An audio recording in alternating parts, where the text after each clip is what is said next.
Continuamos con el tema en las sandalias de Jesús. Todo el pueblo de Israel fue testigo de los milagros, señales y prodigios que hizo Jesús. Jamás habían visto tales cosas.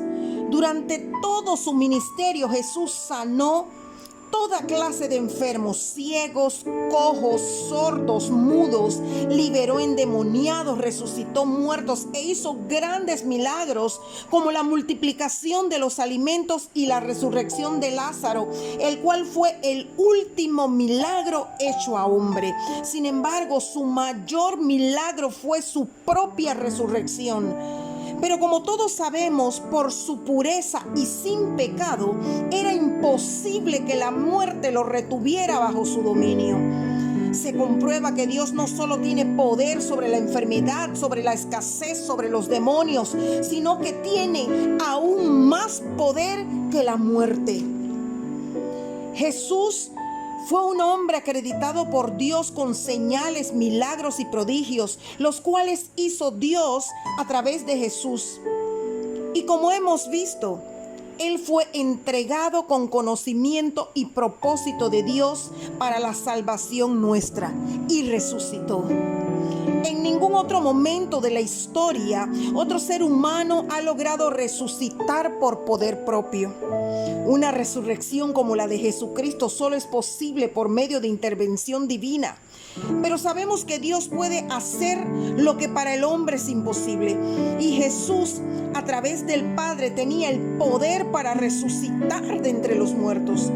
Jesús hizo innumerables milagros a lo largo de los 3 años de su ministerio. Nos dio ejemplo de rectitud y obediencia absoluta a la palabra de Dios. Las Escrituras dicen que Jesús es quien sustenta todas las cosas con el poder de la palabra. En Hebreos 1:3, Jesús tiene autoridad intachable, nos dice. El gobierno romano trató de intimidarlo. La falsa religión, los fariseos, trataron de callarlo. Aún el diablo trató de matarlo. Sin embargo, todos fallaron. Él tiene el poder sobre las cosas. Él es quien mandó al mar callar.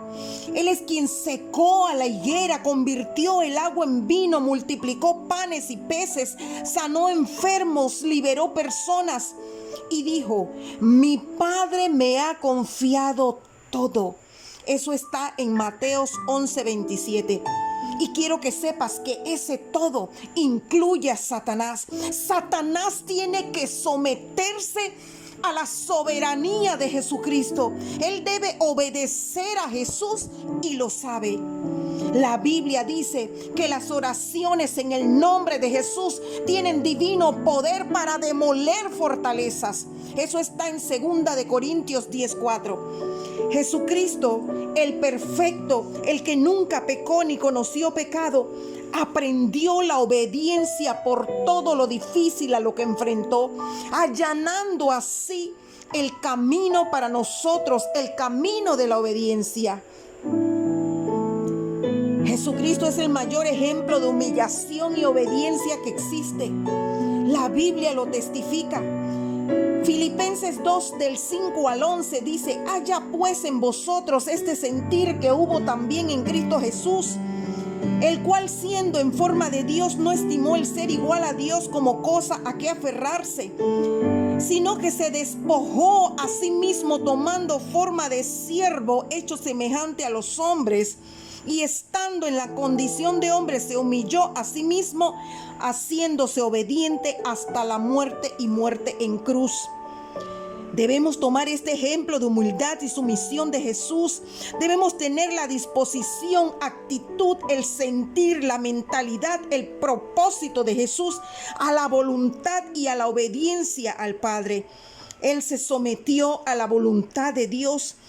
En Hebreos se recalca, Hebreos 5 del 7 al 9. Y Cristo, en los días de su carne, ofreciendo ruegos, súplicas con gran clamor y lágrimas al que le podía librar de la muerte, fue oído a causa de su temor reverente.